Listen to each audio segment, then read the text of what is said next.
Halo guys, selamat datang di channel Gyokuken.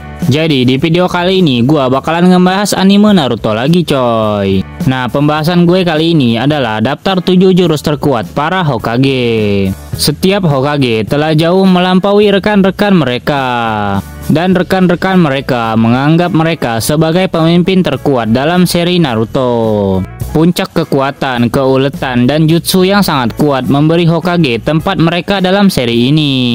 Karena para pemimpin ini mampu menghancurkan musuh dengan persenjataan mereka yang sangat banyak. Meskipun memiliki berbagai teknik dan kemampuan yang sangat luas, masing-masing Hokage akhirnya dikenal dengan satu teknik yang menjadi jutsu khas mereka. Dan itulah yang menjadi ciri khas dari masing-masing Hokage. Hokage pertama, Hashirama Senju. Dari semua Hokage, persenjataan Hashirama adalah satu-satunya yang telah dieksplorasi secara mendalam dan terperinci. Dengan lebih dari 10 teknik elemen kayu yang berbeda, Hashirama memiliki variasi jutsu yang sangat serbaguna. Meskipun menggunakan kemampuannya secara hampir sama, teknik patung Buddha 1000 tangan merupakan jutsu Hashirama yang terkuat dan paling diandalkan dalam pertempuran. Teknik ini bisa dibilang sebagai jutsu terkuat di seluruh seri Naruto, karena memiliki jangkauan penghancuran yang sangat luas. Kemampuan ini berfungsi sebagai kartu as milik Hashirama, dan sifat dahsyatnya terlihat selama pertarungan melawan Madara. Cukuplah untuk mengatakan jutsu Mokuton Shinsu Senju ini mewujudkan esensi sejati Hashirama yang dengan mudah menjadikannya kemampuan khasnya. Hokage kedua, Tobirama Senju.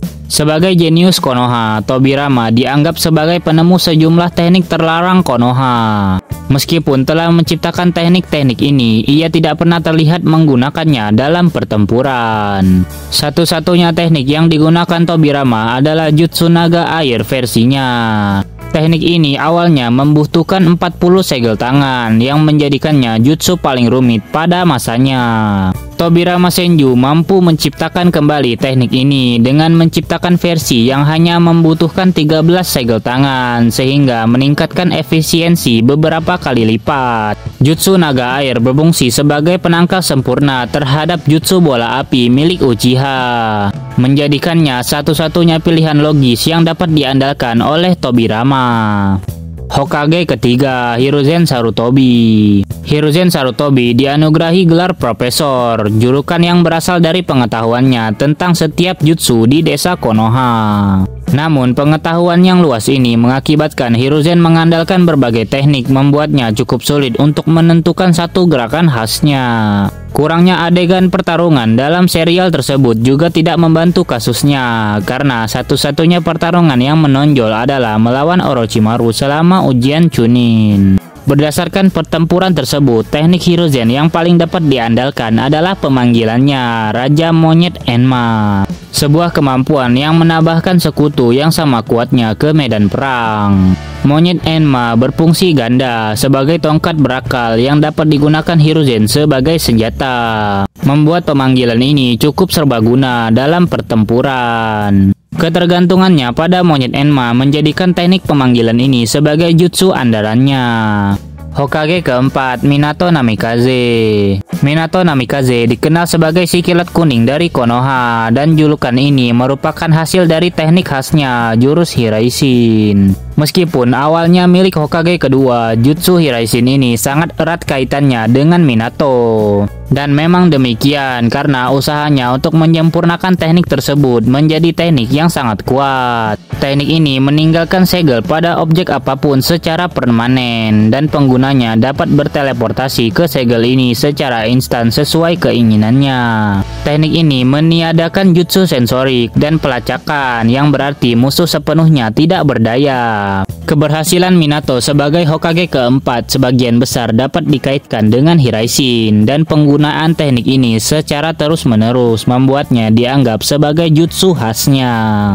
Hokage kelima, Tsunade. Sebagai ninja medis, persenjataan ofensif Tsunade agak terbatas, membatasi dirinya pada bidang ninjutsu medis. Namun salah satu teknik miliknya telah memberinya kemampuan untuk bertarung di garis depan dan bahkan memperoleh keabadian untuk waktu yang sementara. Segel Byakugo, konsentrasi cakra yang terbentuk selama bertahun-tahun. Segel Byakugo berfungsi pada cadangan cakra yang tidak terbatas yang dapat dimanfaatkan sesuka hati. Teknik ini melahirkan jutsu regenerasi. Kemampuan yang berasal dari segel Byakugo memberikan Tsunade kemampuan untuk menyembuhkan semua luka fatal dengan segera. Meskipun jutsu ini menghasilkan semacam keabadian bagi Tsunade, jutsu ini juga mengurangi masa hidupnya karena regenerasi sel yang sangat kuat. Hokage ke-6, Hatake Kakashi. Gaya bertarung dan teknik Hatake Kakashi telah berevolusi sepanjang perjalanan Naruto. Dari ketergantungannya pada Sharingan hingga beradaptasi dengan hilangnya dojutsu. Kakashi bisa dibilang salah satu Hokage yang paling serba bisa dalam hal gaya bertarung. Namun kemampuannya yang paling umum tetaplah Raikiri, sebuah teknik yang tetap menjadi andalan Kakashi. Setelah kehilangan Sharingan, Kakashi mengadaptasi Raikiri menjadi teknik jarak jauh dengan tetap mempertahankan esensi dari teknik aslinya. Beberapa orang mungkin berpendapat bahwa Kamui dan Susanoo adalah pesaing dekat untuk kemampuan Kakashi yang paling kuat. Setelah kehilangan Sharingan, Kamui tidak lagi menjadi bagian persenjataannya, menjadikan Raikiri satu-satunya jutsu ciri khasnya. Hokage ke-7, Naruto Uzumaki. Sepanjang seri, Naruto hanya mengandalkan beberapa kemampuan secara konsisten. Dalam hal kemampuan khasnya, dua pesaing yang jelas menjadi perhatian, jutsu klon bayangan dan Rasengan. Meskipun kedua kemampuan tersebut sama-sama tampak jelas sepanjang pertunjukan. Namun Rasengan lebih unggul karena Naruto telah menemukan kembali teknik ini berkali-kali dengan versi aslinya.